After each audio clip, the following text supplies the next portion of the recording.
coisas aí. Você está igual o ancião se virando nos 50. Você está se virando nos 50 aí, o pau está torando. Eu estou olhando para o céu aqui, ó, em Taubaté, está azulzinho, porém, no Oriente Médio, a coisa complicou. Na Europa, complicou. Está chegando avião da China no Irã, meu Deus! Né? A pergunta é: por quê, para quê, qual é o objetivo? Detalhe: a guerra vai completar o seu 7º dia daqui a pouquinho, 7 dias de guerra, e o estrago é bizarro em Israel na parte civil e avassalador na parte militar do Irã. Os curdos estão entrando no Irã, 5 milícias curdas. Logo nós teremos, né, um banho de sangue acontecendo dentro do território iraniano, ok? E, de certa forma, era esperável uma reação por terra. E quem vai fazer isso são os curdos. 5 milícias curdas estão entrando ali.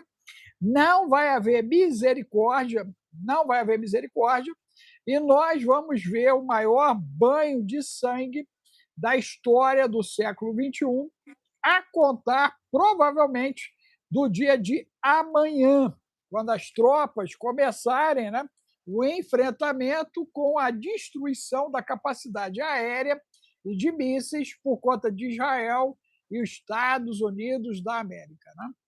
Nós vimos aí o enterro das meninas, eles colocaram 171, não vimos o enterro das 24 mil que eles mataram, inclusive que eles violentaram, e temos 180 mil mulheres presas. Meu Deus!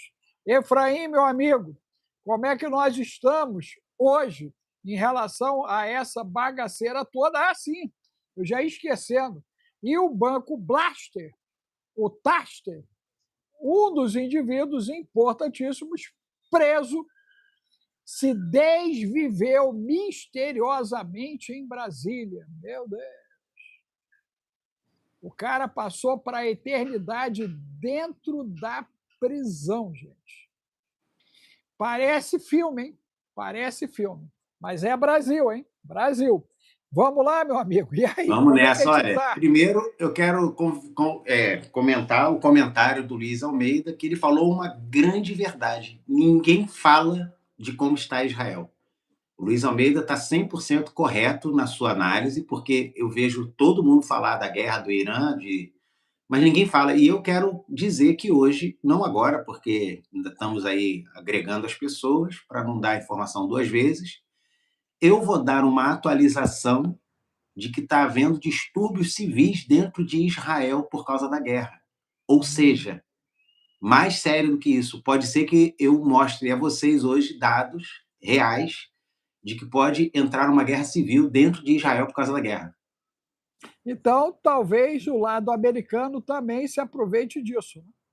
Não, o problema é que os americanos também estão tendo problemas dentro dos Estados Unidos por causa da guerra. Essa guerra não é uma unanimidade em todos os lugares. Então, assim, e eu vou mostrar o porquê. Mas aí, como eu falei, o Luiz Almeida falou uma coisa, está tendo uma situação, não é aquela coisa, todo mundo aplaudindo, não é bem assim, e vou mostrar isso aí daqui a pouco.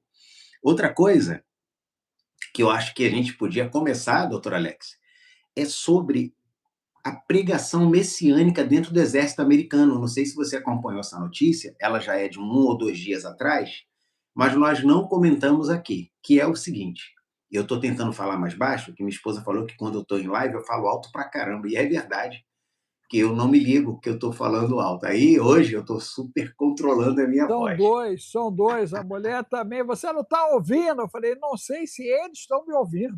A gente fica empolgado e começa a gritar quando não precisa gritar, né? A gente pode falar baixo com a mesma empolgação. Então eu vou tentar hoje me auto. Ela queria que eu baixasse um programa num telefone reserva que a gente tem aqui só de ajuda, para ficar na minha frente com decibéis, para eu controlar o meu alto. Então, Eu deixa eu achei que... ajudar. Deixa eu ajudar ela aí.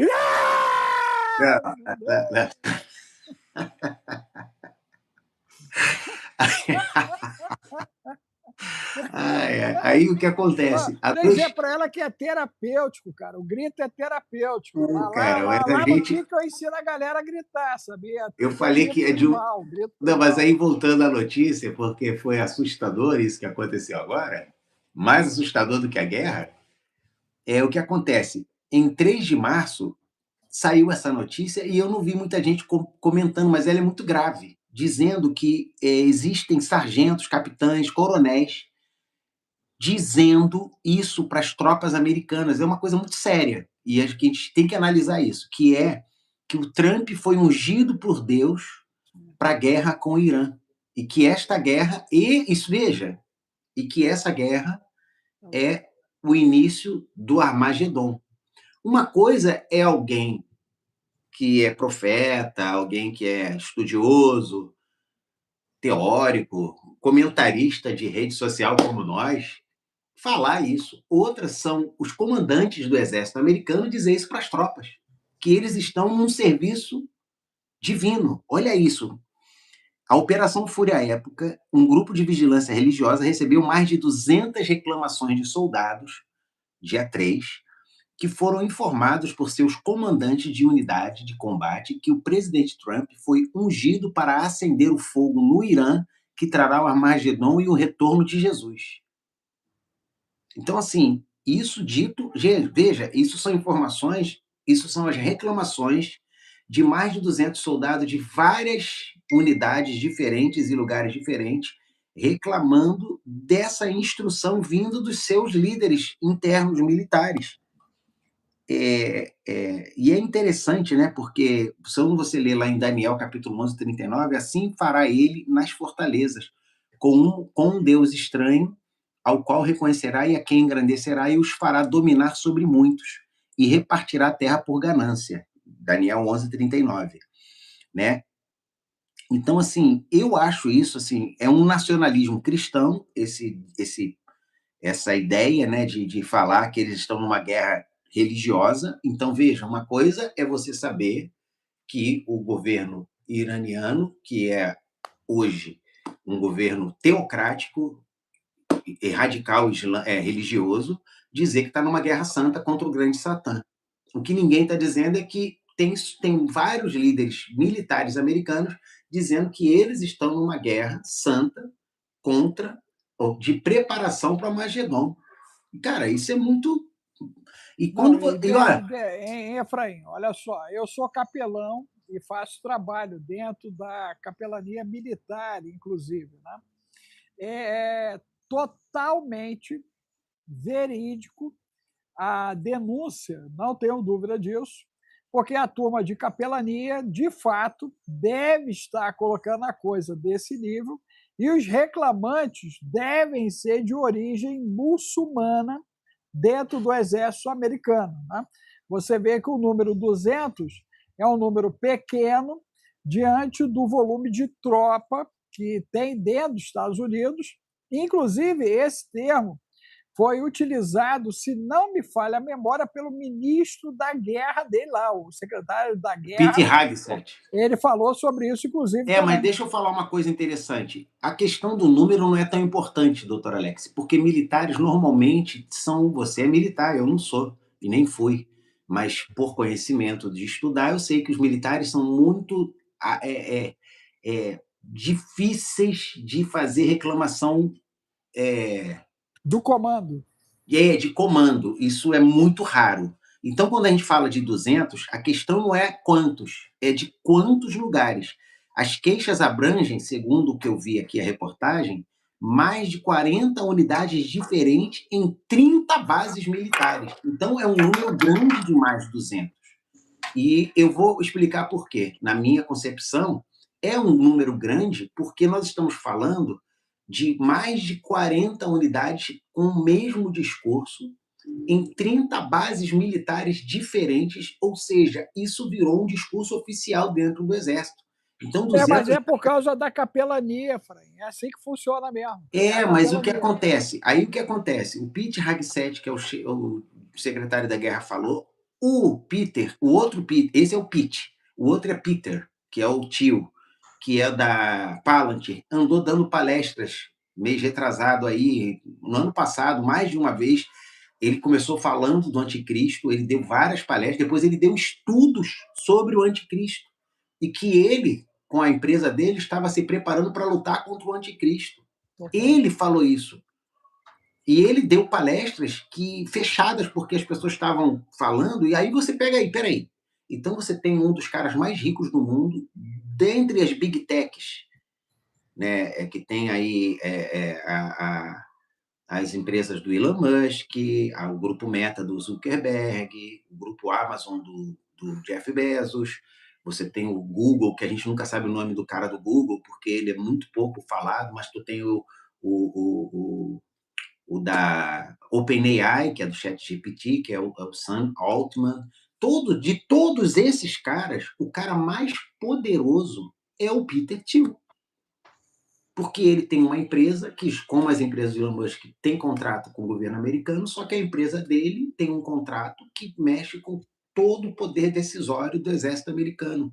E esse cara, que é um dos mais poderosos, está falando que a empresa dele foi criada para combater o anticristo, quando a tecnologia dele é a que mais propicia um poder centralizado na mão do anticristo. E o cara, eu lembro que eu postei isso na época, um repórter muito safo do Washington, acho que era do Washington, do New York Post, do Washington Post, um cara muito top, fazendo entrevista com ele, falou: mas espera aí, você falou que está lutando, que está preparando a empresa para lutar contra o anticristo, mas você não acha que a empresa que você tem, com a tecnologia que ela usa hoje, é exatamente o que o anticristo precisa para dominar o mundo?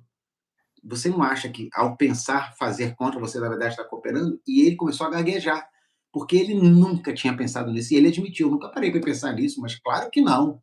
Ele primeiro levou um susto, depois ele tentou negar, mas aí você pega agora o secretário de guerra falando que aquilo é uma guerra que eles estão levando a cabo espiritualmente, e agora você vê mais de 40 unidades em 30 bases militares americanas recebendo queixa de soldados dizendo que eles estão fazendo uma guerra de um plano de Deus, e citou especificamente diversos livros, passagens do livro de Apocalipse, se referindo a Magedon.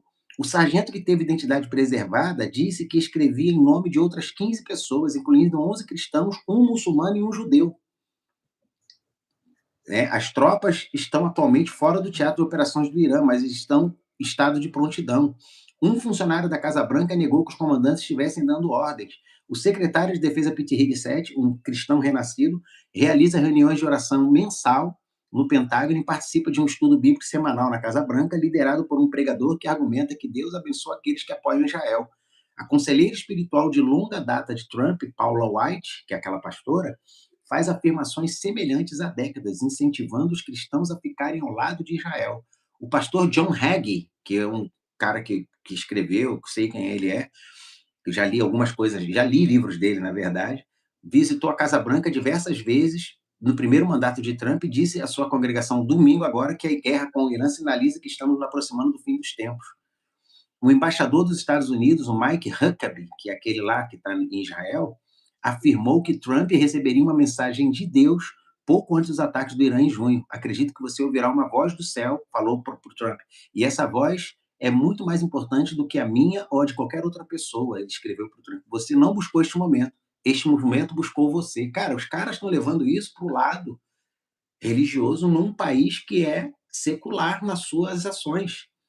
Agora o fim, Mas então assim, aí, hein, Efraim, olha só que nós temos que pontuar que a chegada do Trump, né, no segundo mandato está na conta justamente de um milagre, que foi aquele tiro que raspou a orelha dele, e você observa claramente uma posição totalmente diferente do primeiro mandato para o segundo mandato, e de boa, eu vejo total coerência no que eles estão dizendo, no sentido da preparação, porque a análise que nós temos feito, inclusive, né, e dentro das Forças Armadas, você tem a capelania militar. E toda a capelania ela tem a leitura espiritual, não tem como.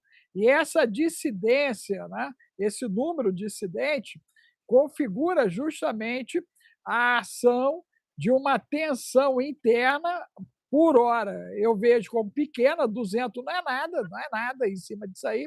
É mais aquela turma à toa que tem dentro de todas as unidades militares, mas 90% fácil dos militares que estão nos Estados Unidos da América, a formação é cristã, até porque boa parte deles são latinos. E o latino, ele é o cara mais cristão do planeta hoje, né? São os latinos, cara. Você Mas a vê. questão é que você está analisando o número de pessoas, tu está falando da mentalidade do exército. Eu estou falando da aceitação ou assunção, assumindo que o Não, mas comando. então, Não, eu não, eu tô ia com. falar, deixa eu terminar, meu raciocínio é outro. Eu estou falando como o comando dos militares americanos está assumindo uma posição teocrática na postura de guerra, coisa que não é comum ao exército, a nenhum exército ocidental. Uma Olha só, coisa. se você olhar na Primeira Guerra, o americano teve essa posição, na Segunda Guerra também, à frente. Dá uma levantada aí, você vai ver, inclusive, Eisenhower fazendo citações também nesse sentido. Porque sempre o conflito, a religião, ela vai estar presente o tempo todo. E o cristianismo é a bandeira ocidental, que, segundo o Islã, é o grande Satã, até porque a Rússia corroborou a, o desvio de conduta do Ocidente, mas, por coerência, o Trump está tentando corrigir isso, né? Você lembra que ele entrou com essa correção. A ideia dele é os princípios cristãos, é a Bíblia, ele tem trazido a Bíblia, e, na realidade, o que está acontecendo é uma polarização para Gog e Magog.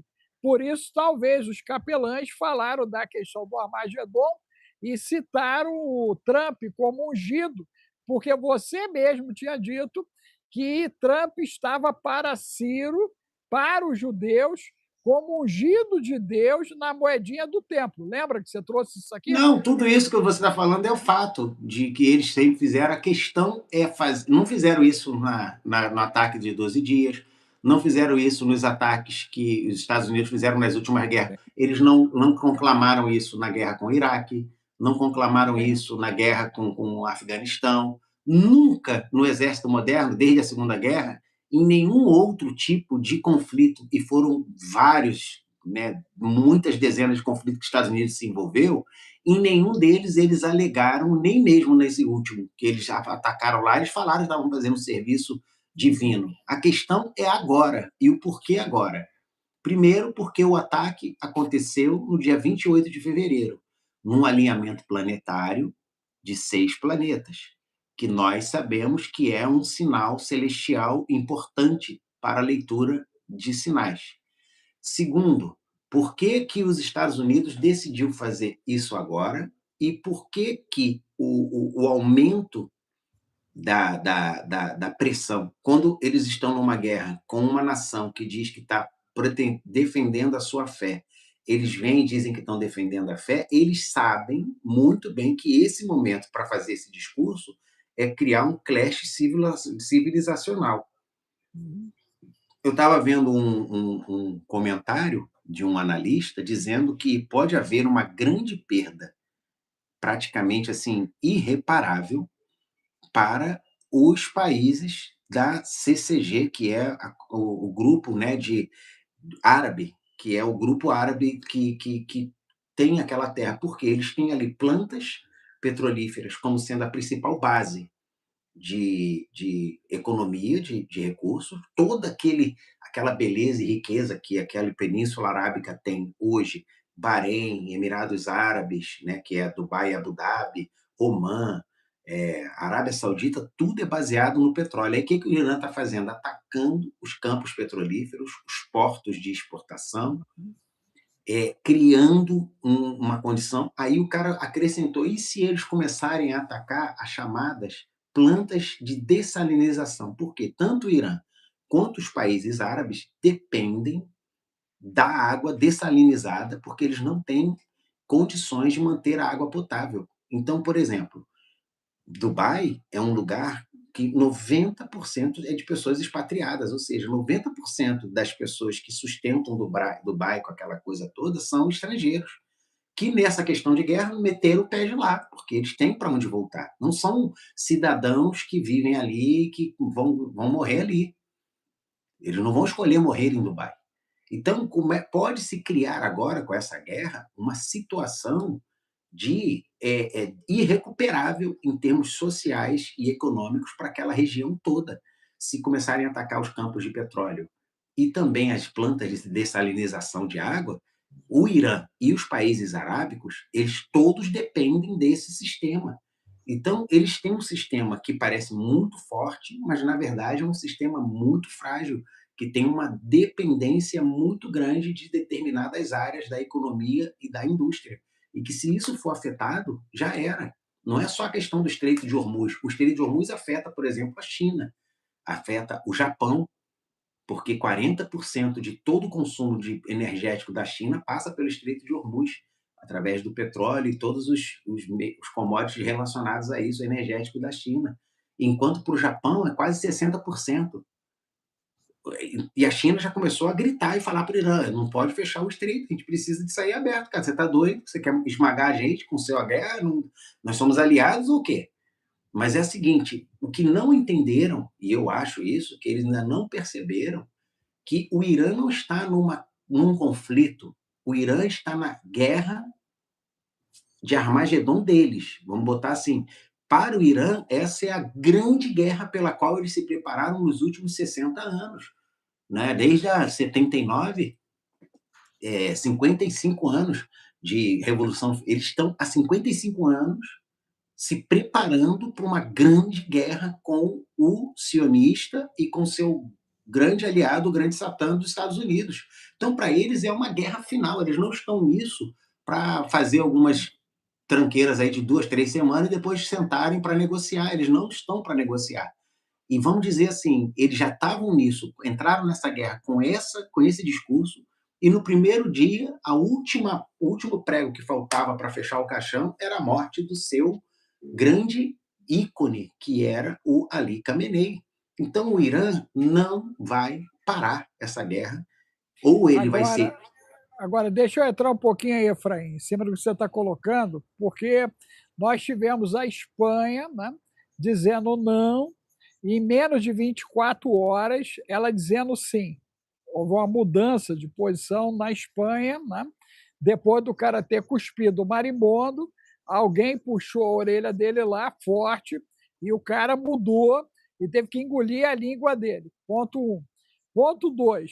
A França, ela é responsável diretamente por essa revolução com o Khomeini, que estava na França e foi levado por um avião francês para liderar essa bendita revolução. E aí o Macron, né, lançando aquele bendito submarinozinho, ok? Ele resolveu criar um climazinho de fim do mundo. Macron e França no meio dessa bagaceira. O Reino Unido, você relatou que eles estariam apoiando, mas o primeiro-ministro resolveu falar algo diferente no meio da comunidade lá. A chance desse processo escalar na Europa na semana que vem, ok? Esse avanço curdo no território do Irã, você acredita que na segunda, terça, a Europa já estará em guerra também por conta do conflito do Irã? Ponto 1. Ponto 2, essa insurreição momentânea em Israel, nós vimos na época da Guerra dos 12 Dias, e eles passaram varado por isso, porque essa garotada não teria representatividade para mudar o destino do que já está acontecendo, ok? Mas nos Estados Unidos, isso de fato pode ser um pavio de pólvora para uma guerra civil dentro dos Estados Unidos, por causa do avanço do caso Epstein, inclusive. Como é que fica esse cenário? A Europa entra na guerra, a guerra civil explode dentro dos Estados Unidos por causa do Epstein, e se tudo isso acontecer, ainda temos clima para uma Copa do Mundo, se eu falho a memória, ela começa em junho, né? A Copa, acho que é em junho, né? Em junho começa a Copa do Mundo. Haveria cenário para a Copa do Mundo ou ela vai ser campos fechados e vai ser online? Como é que você entende, então? Europa entra na guerra, 2, Estados Unidos. Guerra civil, 3, Copa do Mundo, como é que fica a profecia do nosso profeta da África do Sul? Então vamos lá. Primeiro você falou, teve uma que você pulou, que você falou no início do questão do Reino Unido, da Reino entrada do Unido. Reino Unido, do Starmer, que é o seguinte: olha essa notícia que parece uma notícia só extremada, mas que na verdade representa algo muito sério. Ela diz assim: Trump ataca Starmer, que é o primeiro-ministro britânico, por não participar do ataque ao Irã. A relação especial entre nossos países já não é mais a mesma, foi o comentário que o Trump fez em relação à Grã-Bretanha. A guerra no Irã abre uma brecha entre Trump e Starmer e abala a relação histórica entre Estados Unidos e Grã-Bretanha. Trump chamou a Grã-Bretanha de não cooperativa desde o Salão Oval numa entrevista. E substituiu, segundo essa reportagem, e isso aqui é bem. A gente tem que ter maior pinça para poder pegar uma reportagem dessa, e ele diz assim: substituiu a Lloyds de Londres como seguradora do Estreito de Hormuz, quebrando 300 anos de controle da coroa sobre a energia global em um único dia. O Reino Unido foi oficialmente removido do status de aliado próximo dos Estados Unidos. Bom, os Estados Unidos, a Grã-Bretanha não foi removida coisa nenhuma. A gente conhecendo o ato, o modus operandi do Donald Trump, o Donald Trump usa o tipo de cajado, o bate, né, o cacetete, ele bate para causar uma reação. Então, dizer que com isso foi cortada essa relação é um exagero. Só que o Trump, durante a entrevista, sugeriu que estava na hora de trocar a seguradora que cuida do Estreito de Hormuz. E a Lloyds, que é britânica, só faz isso há 300 anos. Com esse com esse seguro, ela controla todo o sistema financeiro que passa por ali, ela tem controle e acompanha com lupa toda a movimentação financeira do Estreito de Hormuz. Se sair da mão do Lloyds, a Grã-Bretanha perde esse controle financeiro que ela mantém sobre essa região, que é nevrálgica para o funcionamento do mundo. Então, é uma notícia com alguns exageros, com alguns tipos de afirmações bombásticas, porque senão o cara não vende, né, vamos dizer assim, mas que realmente ele toca num ponto que é importante, que é a questão de como a, a própria o comércio dos Estados Unidos e a relação dos Estados Unidos com a Grã-Bretanha está cada vez mais abalado por uma questão de posicionamento, porque você vê que o Starmer está lá numa pressão danada, ele responde a uma comunidade esmagadoramente grande muçulmana dentro do país, e que tem prefeito muçulmano e um monte de cidade, um monte de coisa, com a pressão internacional dos Estados Unidos de se virar contra um país muçulmano e ele a favor de Israel, que esses caras são contra. Então, não é uma coisa fácil. Aí entra a Europa. A questão da Europa. A Europa, ela é hoje parte desse conflito, por quê? Porque o Irã atacou o Chipre, que faz parte da NATO. Então, o Reino Unido, a França e a Alemanha já mandaram navio, submarino e tropas para aquela região ali para defender os interesses, o que vai acabar ocasionando algum tipo de retaliação. Para completar, você falou aí da Europa, o Azerbaijão, que não faz parte da NATO, foi atacado. E o Azerbaijão, para quem não sabe, é tipo o Irã, eles têm uma capacidade armamentística muito grande. Você vê que o Azerbaijão ele tem um problema grave ali tem muita aí no Brasil, muita gente que é desse país, que é o vizinho do Azerbaijão, fala aí que estava em toda hora em conflito com o Azerbaijão. A Armênia? Armênia. Você vê que o Azerbaijão ele é muito mais forte do que a Armênia, cara. Muito mais forte. Mas a Armênia tem o apoio de quem? Olha que interessante. O Azerbaijão tem armas israelenses, armamento russo e armamento americano. O Azerbaijão é um país muito bem armado. E eles falaram que não vão deixar sem resposta o ataque feito pelo Irã lá. Então, o que está acontecendo? Se você olha a estratégia do Irã, o Irã atacou todos os países ali, atacou um país da NATO, dizendo que estava atacando só uma base, atacou um país neutro desse sentido aí, mas que pode causar dano a ele. O que estão fazendo a leitura é que o Irã está tentando costurar uma guerra geral, porque ele não tem como enfrentar todo mundo. Se todo mundo se juntar contra o Irã acabou. Só que o Irã está usando, cara, o Irã, assim, os caras planejaram, você vê que é uma estratégia muito bem planejada, eles sabem que podem colocar, envolver quase que todo mundo, se eles atacarem os lugares certos e causarem a pressão certa, eles conseguem envolver todo mundo na crise de tipo assim, eu vou, mas não vou sozinho. Eu vou levar todo mundo comigo para dentro desse negócio. Então ele está atacando os campos petrolíferos, fechando o Estreito de Hormuz, prejudicando a economia mundial, atacando torto e à direita para poder causar esse tipo de caos e de divisão. Por exemplo, eles atacaram o Azerbaijão e avisaram e falaram que quem atacou foi a Israel para tentar trazer o Azerbaijão. Aí os caras do Azerbaijão falaram: oh, para de palhaçada, rapaz. A gente tem aqui armamento israelense, por que eles vão botar ataque com a gente? A gente sabe que foi vocês e a gente vai responder. Entendeu? Então, assim, eles estão num cerco, mas eles estão chamando para briga, eles não estão cedendo e nem com nenhum tipo. É tipo assim, entrou neles um espírito de enfrentar todo mundo, meu amigo. Agora, Efraim, e a fala do Putin dizendo que o Irã é orgulhoso e entrou no problema sozinho? Porque Não. o Putin falou sobre isso agora, né, numa cúpula dele lá, e aí foi dito que o Irã está nessa sozinho, ou seja, ele já fez o efeito Pôncio Pilatos.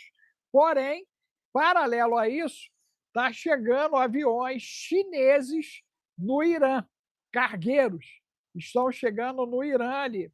Como é que fica essa dualidade russa-chinesa nesse momento de tensão?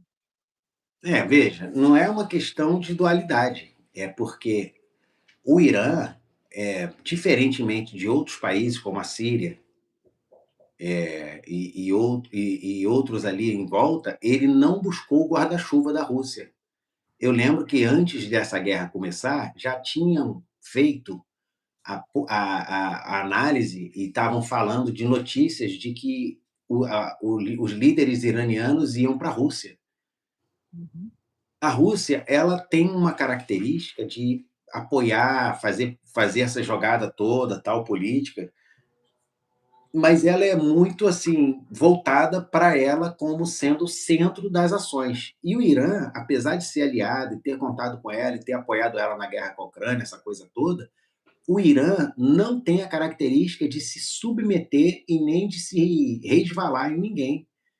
O Irã, ele falou uma verdade, o Irã é orgulhoso e faz as coisas pela sua própria vontade. Você vê que o próprio líder, ele podia ter... Quer ver uma coisa? Aí eu vou entrar num assunto que eu acho que foi o do Luiz Almeida, que está participando aí desde o início.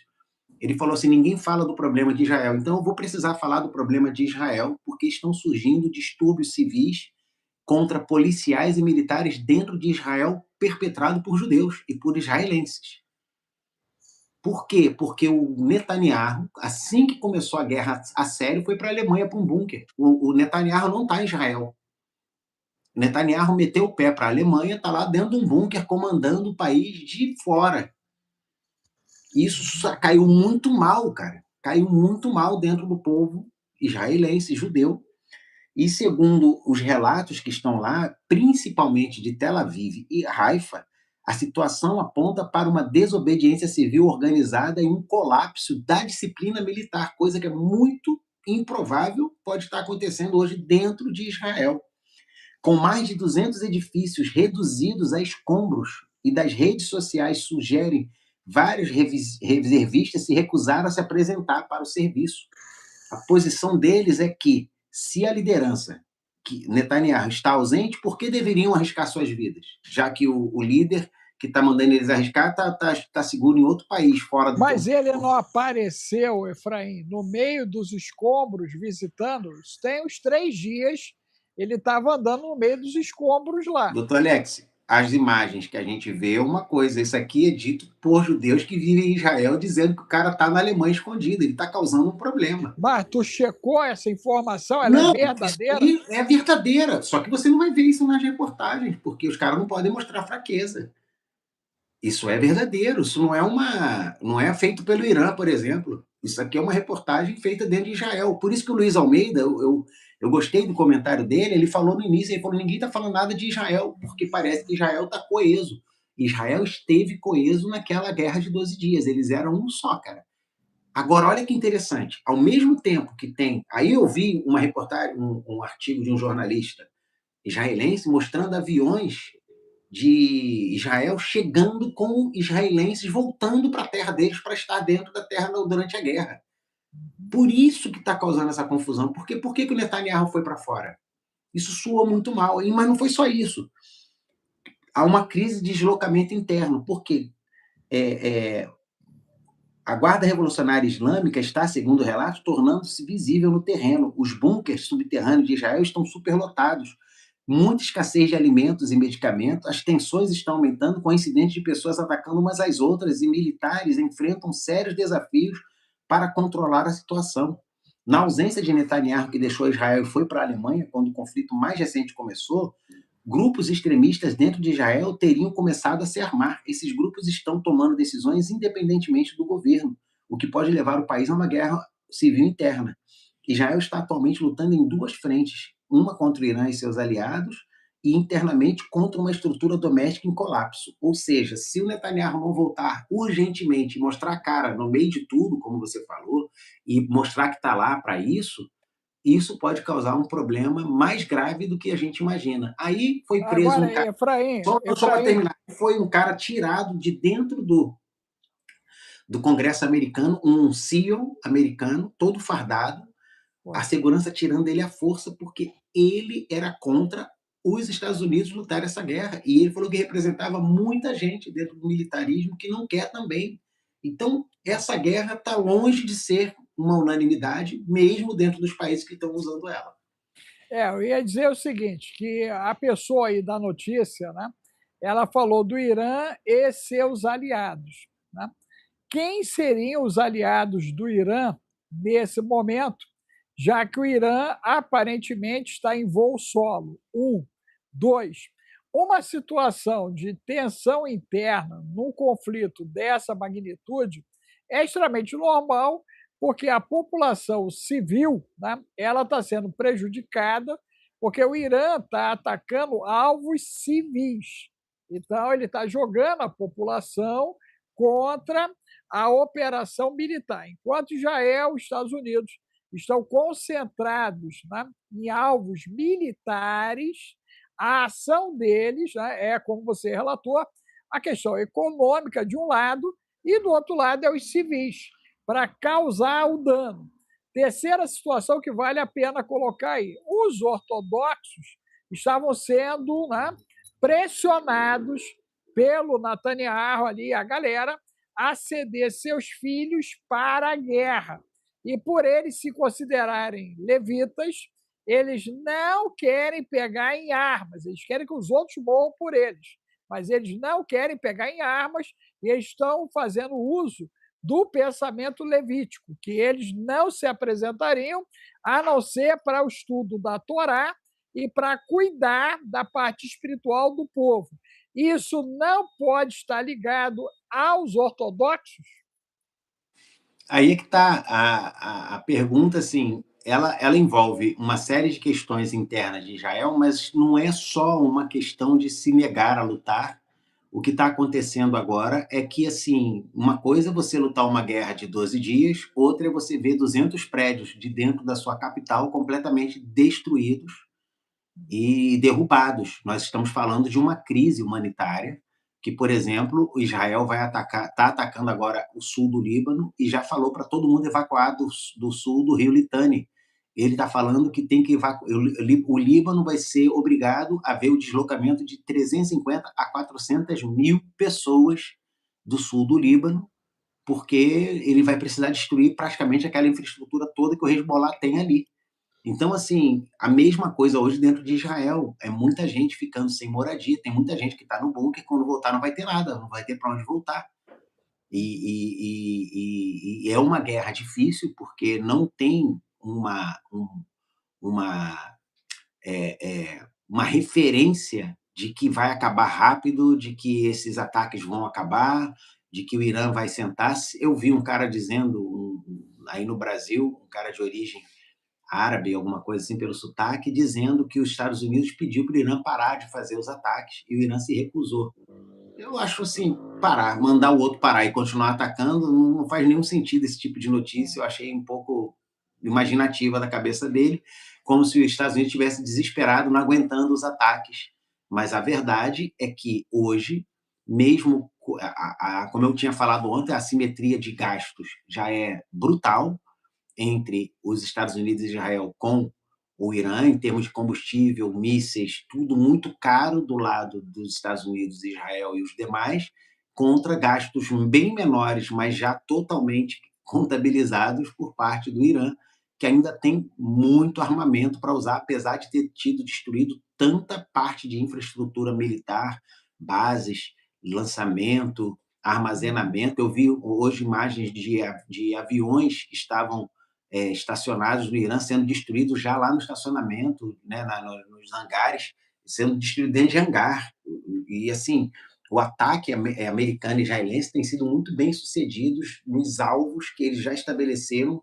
Essas semanas todas que eles ficaram ali no negócio de negociação, eles estavam mapeando tudo. Agora, hein, Efraim, olha só, eu vi imagens que as cidades subterrâneas estão lançando mísseis também. Então, parece que eles resolveram, né, mostrar posições que eu creio que até essa oferta desses 100 prédios aí está dentro de um balanço para a identificação agora desses lugares subterrâneos de lançamento, porque saiu vários mísseis de dentro, né, da Terra, literalmente, e os satélites estão captando tudo isso. Um, dois, a entrada agora das 5 milícias curdas pelo território vão promover a insurreição da população. E é possível que o Mossad, mais a CIA, armem não só esses curdos, né, já devem estar armados e orientados, mas a população. Se eu tiver certo, né, no final de semana, nós vamos ter um banho de sangue dentro do Irã, porque agora a guerra não vai ser só pelos ares. A partir dessa madrugada, já entraram no território deles, eles não têm capacidade aérea, né, para combater e não têm capacidade antiterrestre para combater. E isso configurou uma análise que eu tinha falado com você, que havia um tempo de destruição para uma entrada por território. Já está acontecendo. Tá, e o que acontece? Os curdos, muita gente não sabe, são os descendentes dos Medos, que era da Medo-Pérsia, né, lá de Daniel. E eles são. Tem o Kurdistão, mas tem muitos curdos iranianos, curdos sírios, curdos turcos, que inclusive são. É o PKK, que é um partido curdo, né? Que tem ali na Turquia, que é considerado terrorista, porque eles lutam contra o governo turco, eles se odeiam de toda a alma, o governo turco e os curdos daquela região. E tem o Kurdistão. E o que acontece? O que eu li foi que foi feito um acordo com o Trump, que o Trump daria apoio aéreo a essas tropas terrestres para exatamente ajudar no avanço. Não vai mandar arma, essas coisas, mas vai fazer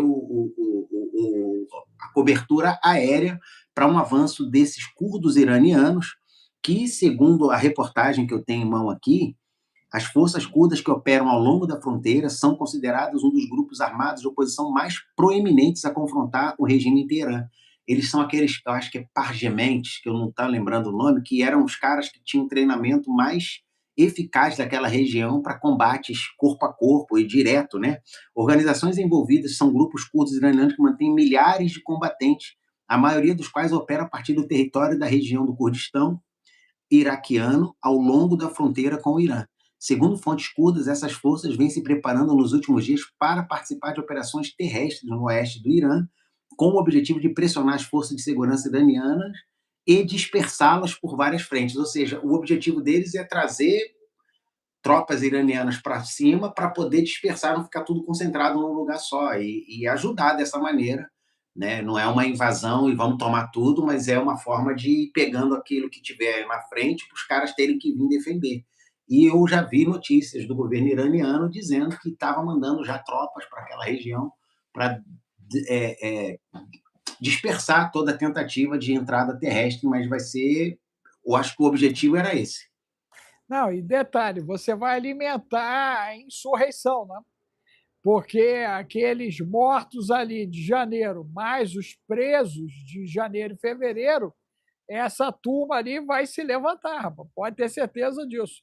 Eu tenho certeza que nós temos um banho de sangue no final de semana, em terra, né? Combate na terra. E detalhe, quando eu vi aquela turma curda ali, eu me lembrei do combate casa a casa. Por quê?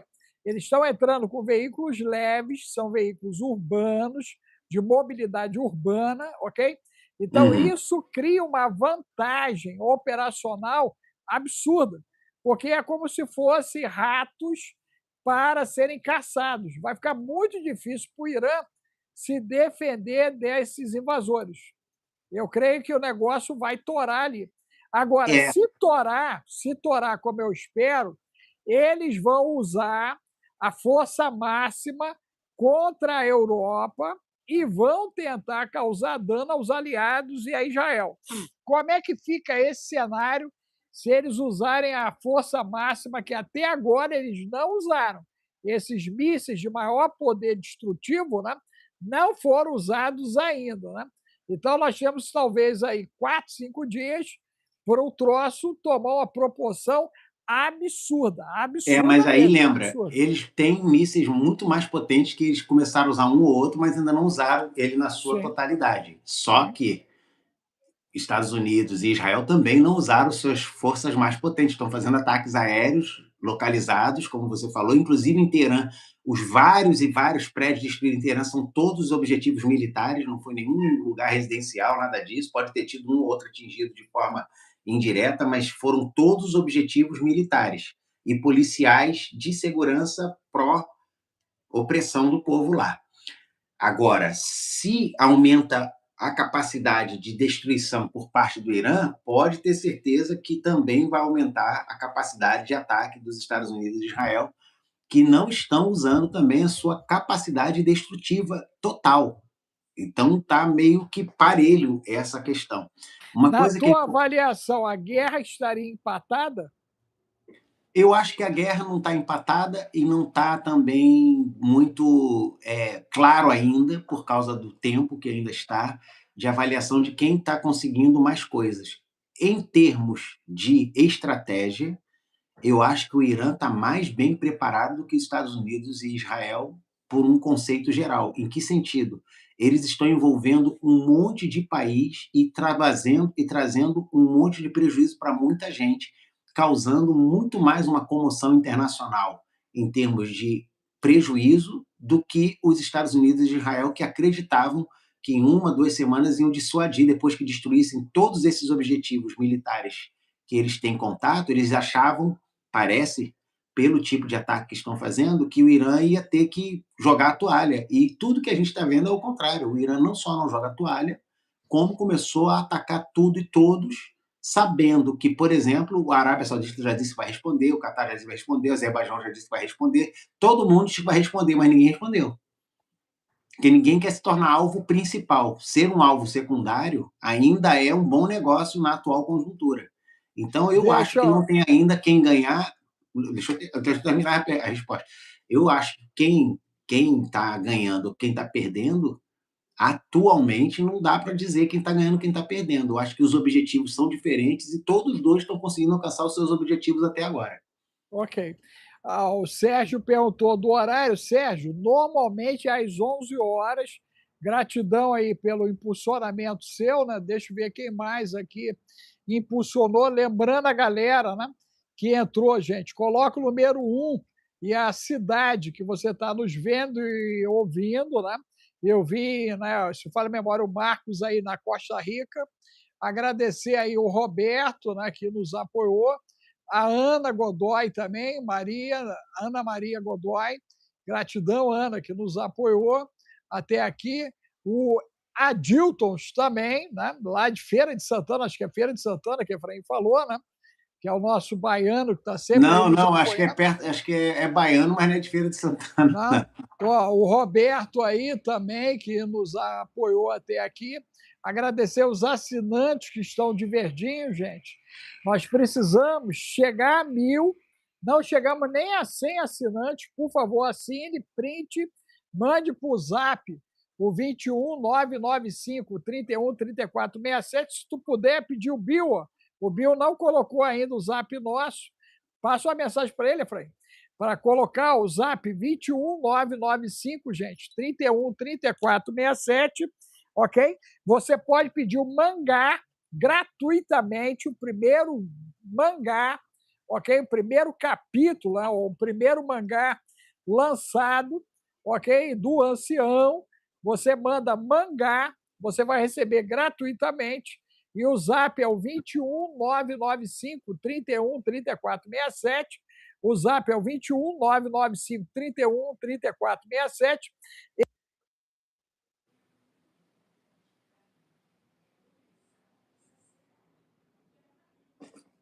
Será que ficou mudo para vocês, doutor Alex? Para mim, ele ficou mudo. Ó, deixa o pessoal ver lá aí quem está mudo, que um dos nós dois está mudo. Talvez seja eu. Acho que mutou o doutor Alex. Mudo eu ou mudo o doutor Alex? Ah, tá. Estão me ouvindo então, né? Se estão me ouvindo, diga ouvindo ou ouço. Bota ouço para mim, para eu ver que estão me ouvindo, por favor, gente. Eu já vi que eu já sei que o doutor Alex mutou, mas eu tô aqui. Já vi, galera. Ah, obrigado, Elric. Pô, eu só pedi para eu não ficar falando sem estar sendo ouvido. Então vamos lá. O doutor Alex está me ouvindo, né? Está me ouvindo? Doutor Alex, vê se o seu microfone não perdeu a bateria, não descarregou. De repente não é nenhuma configuração, porque no início da live a gente teve aquele problema com o seu microfone. Ou você está sem sinal. Acabou de voltar. Acabou de voltar. Voltou agora. Deixa eu falar aqui então um pouquinho, doutor Alex. Só um minutinho, para eu fazer aqui esse raciocínio. Ó, você travou de novo. Está me ouvindo? Você tinha voltado, doutor Alex. Aí deu uma travada. Eu acho que é sinal, não é microfone, não. É sinal de internet. Parece ser sinal de internet, não é microfone, não. Mas deixa eu falar aqui, enquanto você está consertando aí, é muito importante a gente entender qual é a mentalidade do mahdismo. O que é o mahdismo? É a mentalidade por trás da visão xiita do islamismo. Eles creem na volta do Mahdi, tá? Por que eu estou dizendo isso? Porque o Mahdi é a versão xiita do futuro Messias, né? Daquele esperado líder messiânico que os xiitas fazem pregação. Você lembra que o Ahmadinejad, ele falava que ele estava trabalhando para trazer o Mahdi. Ele falava isso enquanto era presidente. Ele foi muito importante no passado, enquanto presidia o, o Irã. Aí olha só esse comentário aqui. A Guarda Revolucionária do Irã e o culto ascendente do Mahdismo é um culto que eles têm lá, mísseis e milícias para o apocalipse. Como uma força islâmica xiita, a visão de mundo da Guarda Revolucionária se baseia no Mahdismo, o retorno do 12º imã xiita divinamente ordenado. Então, eles acreditam que o 12º imã, depois de Muhammad, ele voltaria e que eles estão vivendo nessa época. Inclusive, eles consideravam o seu maior mensageiro, vamos dizer, um profeta que tinha em mãos a chave para entregar para o Mahdi o seu poder, era o agora falecido Ali Khamenei. Acho que voltou, doutor Alex, que eu estou ouvindo o eco na sua. Eu estou te ouvindo agora melhor também. Não, eu estou aqui Fiz a falando troca sobre. aqui. Beleza, eu estou falando sobre o Mahdismo. Então, o retorno do 12º imã, que é o Muhammad al-Mahdi, ou imã oculto, é como ele é conhecido, que os muçulmanos xiitas acreditam ter sido levado a um estado milagroso de ocultação. Então, eles acreditam que o 12º imã, que é o Mahdi, que é o prometido Messias deles, dos xiitas e dos islâmicos no mundo, está invisível, está no mundo ocultado por um poder, né, de Alá, e o conceito de mahdismo está enraizado na crença de que ele um dia retornará para livrar o mundo do mal e da injustiça. A sua vinda trará uma batalha apocalíptica final entre dois exércitos, na qual os xiitas acreditam que o Mahdi e suas forças prevalecerão sobre o mal. Creia em mim de que hoje o Irã está vivendo isso teologicamente. Eles acreditam que o Mahdi oculto vai se manifestar, que ele está aí e que agora, nessa última grande guerra, que é uma guerra que, segundo eles, era uma grande guerra de grandes exércitos contra um exército que representava a fé deles, e que essa guerra ia eclodir. Por isso que o Irã não está nem aí para a Rússia, para a China, para mais ninguém.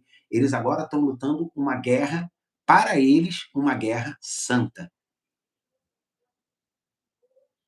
O doutor Valexo voltou e saiu de novo?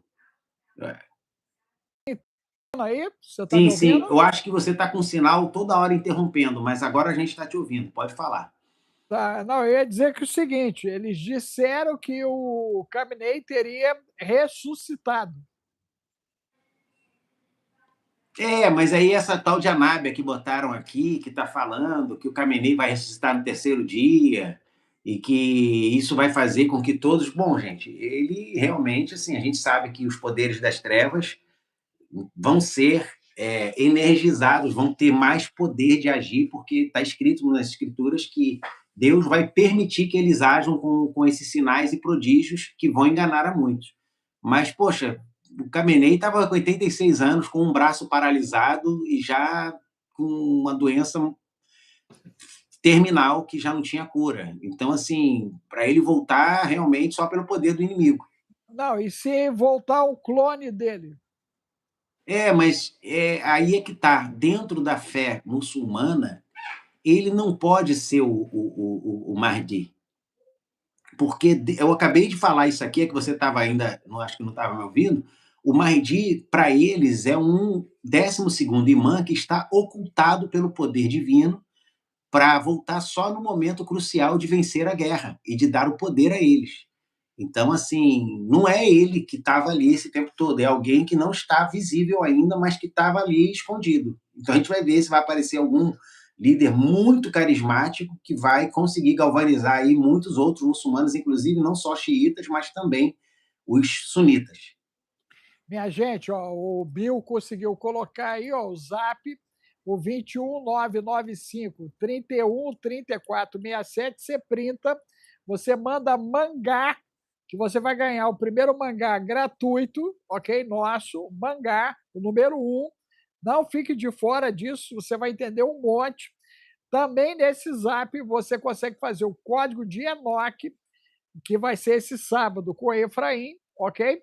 E domingo, Geburá também com o Efraim. Você consegue se inscrever através desse Zap, o 21 995 31 3467. Você tem acesso ao material já gravado, e também no Santo Bill para você ganhar em dólar, ok? Faça a mentoria Atlas, o método Atlas, e bote dinheiro no bolso, ok? Então você manda lá Bill, manda Santo Bill, manda Atlas, nesse Zap 21 995 31 3467, você manda mangá, você manda Geburá, você manda código de Enoque. Efraim, na tua leitura, o dia de hoje, o nível de destruição aumentaria agora para o lado de Israel. 1. 2. Os ataques dessa madrugada, eles conseguiram atingir quanto do percentual da capacidade iraniana de lançamento? Como está a capacidade iraniana de causar dano E 3, as células terroristas. Se, de fato, os curdos avançarem, estão avançando, nós podemos experimentar uma enxurrada de atentados na Europa e nos Estados Unidos? Aí é que está. Segundo esse relatório que a gente tem acesso, hoje o Irã está conseguindo esgotar toda a capacidade de defesa dos Patriots, dos TAAD, que são os sistemas de defesa americanos, naquela região toda que tinha bases americanas, através dos seus milhares de drones e mísseis. E a ideia é esgotar toda essa defesa, que já está na casa dos bilhões, mas não é só financeiro, é acabar com toda a capacidade de defesa para que dentro de 3, 4 semanas eles comecem a fazer ataques indefensáveis com as armas mais poderosas que ainda estão sendo guardadas. E os Estados Unidos sabem disso e Israel também. Ou seja, eles precisam fechar essa conta em no máximo 2, 3 semanas. Se eles deixarem passar disso, eles vão ficar incapacitados de promover defesa nos seus interesses e nos seus lugares principais de proteção, e o Irã vai simplesmente completar o seu trabalho de defenestrar o Israel e toda a força americana naquela região. Então, assim, e a gente sabe que quando se aproxima de uma situação dessa muito drástica, o poder de fogo que os Estados Unidos está usando, vamos dizer, num nível de 0 a 100 a 40, 45, ele vai ter que subir para 70, 80. Eles vão ter que fazer essa medição de saber se eles precisam fazer com mais força esse tipo de ação, porque, como você falou, então, eles não estão dependendo de ataques iranianos para saber de onde eles sabem onde estão os bunkers.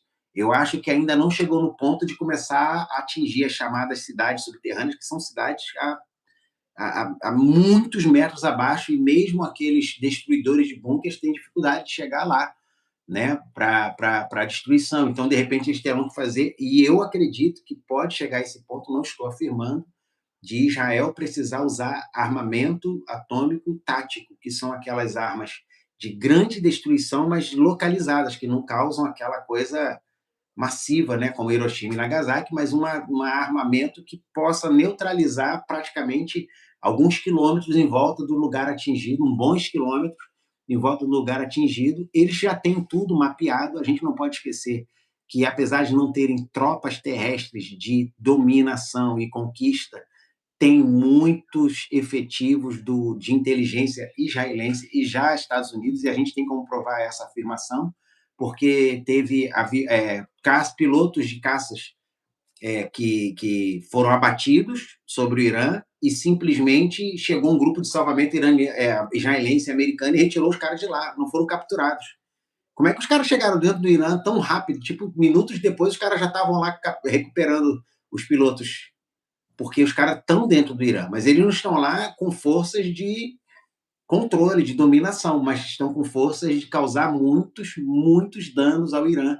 E eu acho que já Israel não vai depender só dos ataques aéreos. Os ataques aéreos foram para pegar as principais partes de ataques, mas eu acho que vai começar um tipo de guerra interna, meio de inteligência, para poder ir neutralizando vários alvos ao mesmo tempo.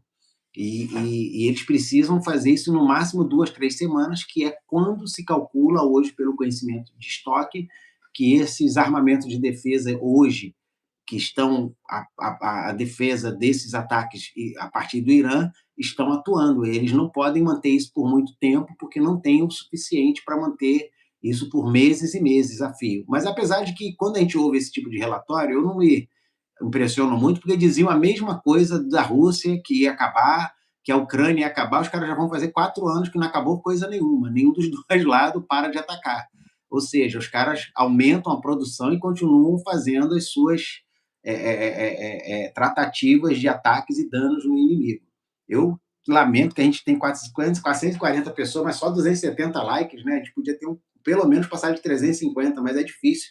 Todo dia tem que ficar implorando por like. Eu acho muito chato e cansativo. Efraim, né, gente, ó, nos ajude aí, coloque 15 importante, bota a cidade que você está nos vendo e ouvindo, ok? Isso é muito importante. Doe 5 centavos de real, de dólar e euro para nos ajudar na entrega, ok?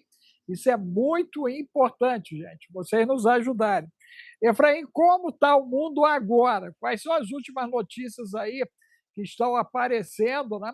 Você também não comentou o desviver do amigo do Blaster aqui no Brasil, né? Que isso, né, chocou a opinião pública, né? Alguém se desvivendo dentro de uma prisão brasileira, no aguardo de uma acareação. Eu acho que foi, inclusive, uma coisa muito grave que aconteceu, que acho que a Polícia Federal encontrou dentro do WhatsApp um grupo que era do cara da vacaria, e esse aí que se desviveu fazia parte do grupo, e eles estavam ali planejando dar surra e até tirar a vida de algumas pessoas, inclusive o nome de um repórter, que é o Lauro Jardim, aparece na mensagem, só que está com uma tarja preta, para quando foi divulgado pela Polícia Federal a mensagem que estava dentro desse grupo, o nome do grupo era A Turma. E lá era o Vacaria, esse cara aí que se desviou, que era o principal homem dele, mais uns 3, 4, questionando como é que eles iam fazer para acabar com aquelas pessoas que estavam detonando com tudo deles. Inclusive, esse repórter, a gente tem que dar um jeito de calar ele. Aí, só que o repórter, aí aparece uma tarja preta. Aí, só que quando você vai no documento e escreve assim, procurar nomes, que você sempre tem essa opção, você bota lá o Jardim e vai para cima da tarja preta. Ou seja, os caras apagaram o nome, mas esqueceram que a referência ao nome continua no texto. Então, quando você clica o nome e vai para a tarja, o Lauro Jardim aparece, que é um dos caras que mais está denunciando aí esse escândalo, né? E, assim, e olha que interessante, cara, o Netanyahu foi para a Alemanha, deve já ter voltado depois desse escândalo todo aí, já deve estar lá em Israel de novo, né? Fingindo que não, só fui lá resolver um negócio. Mas, por acaso, o André Mendonça, que deu essa ordem de prisão, também estava na Alemanha. E eu lembrei que tem um profeta chamado, um profeta indiano, que eu acompanhei ele há muitos anos, que é o Sadhu Sunga Selvaraj. Ele é um homem, assim, eu gosto muito da pregação dele, sempre gostei, um cara com muita inspiração. E ele falou uma coisa há muitos anos atrás, ele falou que Deus tinha revelado a ele que a sede do anticristo seria na Alemanha. Ele disse isso, ele falou, a sede do anticristo vai estar na Alemanha. E, cara, quando ele falou isso, e até hoje você não consegue imaginar por que é a Alemanha, mas por acaso agora o Netanyahu vai para a Alemanha, o André Mendonça manda uma ordem da Alemanha, e eu comecei a conectar os pontos, que não posso dizer que está tudo relacionado, mas a gente tem que ficar de olho bem aberto com a Alemanha, porque a Alemanha está ganhando essa relevância, de repente, aí em acontecimentos completamente desconectados, mas quem sabe é um sinal de que alguma coisa vai se concentrar ali e a Alemanha vai aparecer de uma outra maneira aí nos próximos meses aí com uma relevância internacional. É forte, hein? Isso aí é forte. Copa do Mundo, vai acontecer ou não? Ó, até agora vai, mas a gente viu aí notícias como no México, onde mais de 60% das reservas feitas pela FIFA Internacional para as cidades do México, antecipadamente, para reservar lugares para ela mesma vender e fazer os negócios, foram devolvidos, foram cancelados. E se a FIFA cancelou quase 60% de reservas em hotéis na cidade do México, que é parte do lugar onde vai acontecer a Copa, é um sinal de que alguma coisa aí mudou na visão da FIFA em relação ao acontecimento. Pode ser um sinal de que algo pode mudar aí nos planos. Vamos ver. Não dá para dizer que vai acontecer ou não, mas o brother Joshua via que não ia acontecer, apesar de que a alegação dele era baseada no arrebatamento da igreja no dia 23 de setembro do ano passado, e que esse arrebatamento causaria um caos tão grande no mundo que não daria para fazer a Copa do Mundo.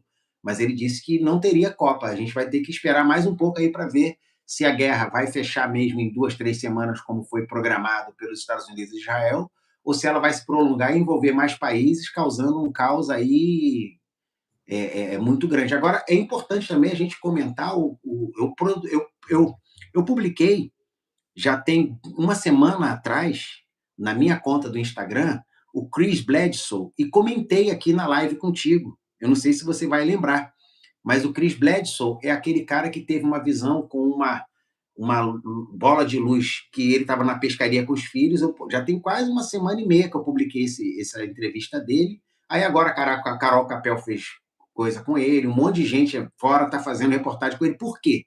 Porque ele deu essa entrevista em 2023, falando que essa senhora de branco, eu falei isso contigo, não sei se você vai lembrar, que ele teve uma visão com uma senhora de branco, que ele identificou ser a mesma aparição que aconteceu em Fátima e em outros lugares, só que ela desceu como uma bola, um orbe de luz, e depois foi tomando a forma de uma mulher de branco, depois começou a falar com ele em sonhos.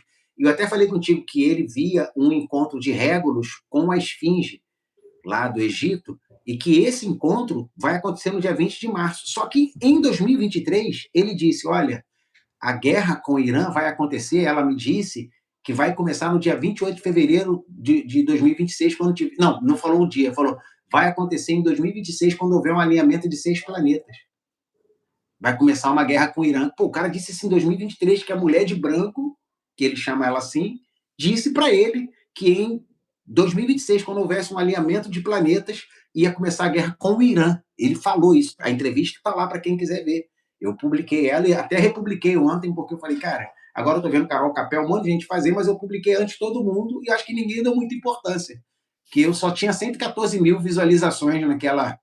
Aí eu fui e coloquei vermelho assim, 20 de março. Por quê? Porque segundo a visão que ele teve com ela, e ela avisou ele, além da guerra começar no dia de um alinhamento, e nós vimos que se cumpriu agora, no dia 28 de fevereiro, ele também disse que no dia 20 de março ia acontecer o principal acontecimento que ia mudar o mundo, e o mundo nunca mais seria o mesmo a partir do dia 20 de março. E a gente está aí a 15 dias do dia 20 de março, que vai praticamente chegar perto da Páscoa. 3 dias depois que eu vou fazer 63, né? Eu e Gustavo, aí, dia 17. Então já vai ser uma hecatombe dia 17 por causa desse acontecimento. Então, no dia 20, ela avisou a ele que vai ter um acontecimento que vai mudar o mundo para sempre. Agora, Efraim, pergunta que não quer calar. Quem é ela? É o alienígena? Provavelmente. Ela tem uma aparição alienígena. É um dimensional? É um dimensional? Com certeza é um dimensional. Então, eles estão provocando tudo isso. Sim, porque outra coisa que ela disse, e está lá nessa Sofia, nessa visão que ele falou, ele disse também que ela avisou a ele, olha, quando o ataque ao Irã acontecer, vão aparecer várias bolas de luz sobre as cidades atacadas. E realmente tem registros agora do início da guerra de orbes de luz aparecerem em cima do Irã. Ela avisou isso tudo. Então, assim, são muitas coisas muito próximas do que ela falou. E, pô, a entrevista do cara está registrada lá no... Como é que é o nome do cara lá do YouTube? Eu agora não lembro o nome dele, Ryan, eu acho que é o Sean Ryan, que entrevistou ele, e lá no Sean Ryan, o cara falou em 2023 tudo isso que a gente está vendo acontecer agora. Então, assim, está acontecendo muito especificamente. E ele disse que a data principal é dia 20 de março. Efraim, nós temos aí, dentro dessa leitura, né, 4 coisas para a gente começar a fechar esse conceito da guerra. Olha aí o Gold Brazuca, lê aí, ó.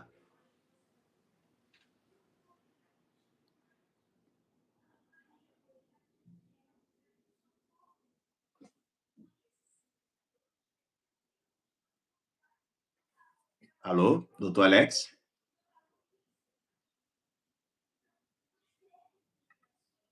Acho que travou de novo o doutor Alex, acho que ele foi mexer ali. Estão me ouvindo, gente? Quem travou fui eu.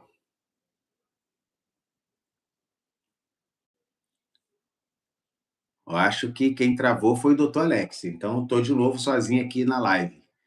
E o que o Gold Brazuca escreveu, que eu pedi para ele dar uma olhada, é que a Régulos é uma estrela da constelação de Leão. E a gente tem aí o Papa Leão, né? E a Esfinge é uma quimera relacionada a Leão também, é verdade, ela tem um formato meio leonino.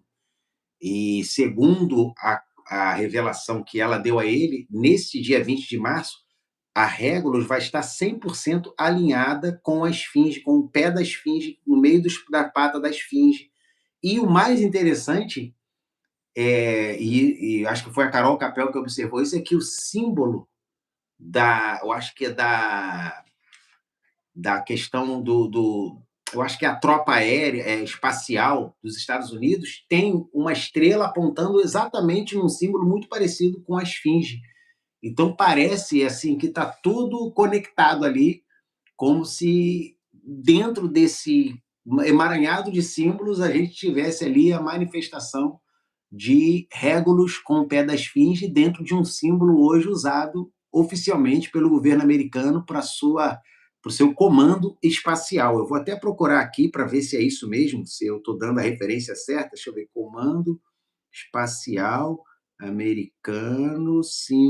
Eu acho que é isso. Se você pega ali a Air Force, né, Space Command, Efraim? que é o comando espacial, tem lá uma estrela no alto, e quando você vê essa estrela, ela parece ser a Regulus, mas não foi esse símbolo que eu vi que ela mostrou, não. Ela falou de um outro símbolo que eu não estou conseguindo aqui lembrar, mas que parece ser uma referência a Regulus também no comando espacial americano. Voltou, doutor Alex, você travou aí quando foi ler o Gol de Brasil. Já comentei tudo sobre o comentário dele. Eu ia perguntar para você a respeito dessa movimentação em relação ao desacobertamento. O desacobertamento pode estar ligado a esses acontecimentos. O senhor voltou, mas voltou com som baixo, mas eu estou te ouvindo, eu espero que o pessoal esteja ouvindo normalmente. O desacobertamento pode estar ligado, sim, a esse acontecimento aí que a gente vai ver, segundo a mulher de branco, que ele diz, que fala para ele ainda, aparece em sonho, conta um monte de coisa para ele, que no dia 20 vai mudar, pode estar totalmente relacionado com a questão do desacobertamento, porque, segundo ela, vai mudar a forma que o mundo vê as coisas, como se a gente tivesse entrado num novo patamar. Quem sabe vai estar ligado aí também a essa questão do desacobertamento, que está muito próximo de acontecer também, né? Está tudo conectado. Essa aceleração de acontecimentos, Efraim, essa pauta, né? Você acredita que nós entraremos numa situação irreversível enquanto humanidade? Um, dois, o bendito do Vaticano está calado, cara. O leão não fala nada. Mas você vê que a Régulus, ela faz parte da constelação de Leão. E nós temos um Papa que é o Leão XIV.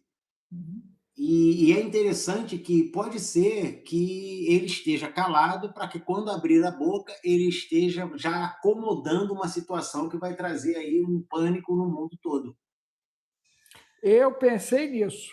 Exo Vaticana.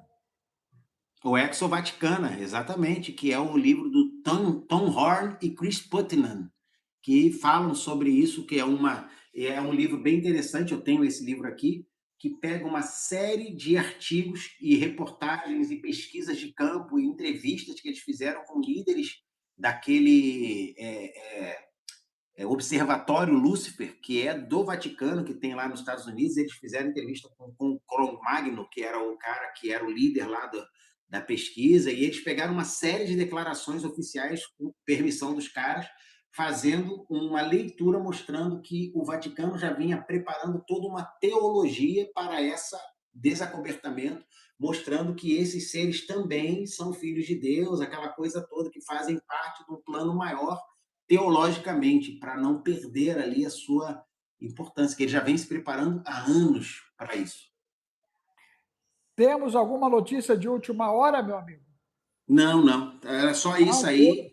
Só tudo E a isso. gente volta aí amanhã para ver, só se tiver alguma coisa muito grave, a gente vai estar aí compartilhando. Nós temos que olhar esse avanço curdo. Eu creio que a conta que vai torar é esse avanço dos curdos, entendeu?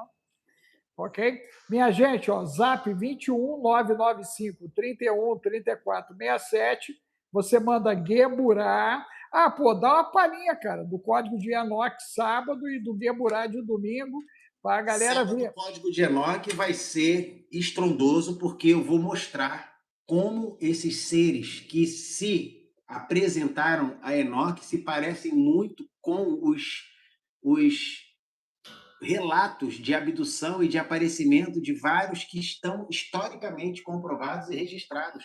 e como Enoque acabou introduzindo, né, essa conexão e como isso pode parecer com os dias que a gente está vivendo hoje. Como é que isso se dá? Quais são os sinais bíblicos e também de escritos que podem fazer essa conexão? Como é que esse código pode estar, inclusive, fazendo uma comparação com várias religiões que surgiram de aparições desses chamados dimensionais, mas que em Enoque são chamados de vigilantes. Quem são os vigilantes? Segundo Enoque, eles estão também confirmados na Bíblia? Em que textos? Como é que eles aparecem? Como é que eles se manifestam? Que parte eles são? Qual a hierarquia deles no céu? Para eles poderem ter acesso à Terra. Por que eles conseguiram se manifestar na Terra e tomar corpos humanos e forma humana? Por que houve essa permissão? Então, tudo isso a gente vai estar falando a partir de sábado aí no Código Enoque. Rapaz, vai ficar pequeno, hein, gente? Você manda código de Enoque aí, sábado, vai ser às 9 horas de Brasília, é isso? É 9h30, mais ou menos. 9h30 de Brasília, gente. Então, você se inscreva no Zap 21 995 31 34 67. Aí você manda Santo Bill também para ganhar em dólar. E Gueburá, cara. Gueburá, domingo, nós vamos entrar aonde? Que eu terminei o 536 DC. Não, Você domingo a gente começou a falar começou da a falar casa de Judá e de Efraim, é isso? a gente está falando sobre as casas de Judá e Efraim, que são, na verdade, as casas que ainda vigoram no mundo espiritual bíblico. Vai ficar Só que a pequeno, igreja não gente. sabe nada disso, a igreja não ensina nada disso e poucos têm acesso a esse conhecimento e acabam pregando uma teologia da substituição, mesmo negando que ela existe. Todo mundo, não existe substituição em Israel, só que para poder fazer Israel e a igreja estarem juntos, você tem que criar todo um dispensacionalismo da sua cabeça que funcione os dois, um vai primeiro, outro fica, outro vai depois, aí o outro só vai quando o outro chegar. E quando você estuda com a gente lá em Deborah, você descobre que, na verdade, está escrito já na Bíblia que tem que ser junto. Se não for junto, ninguém vai. Meu Deus, Jesus!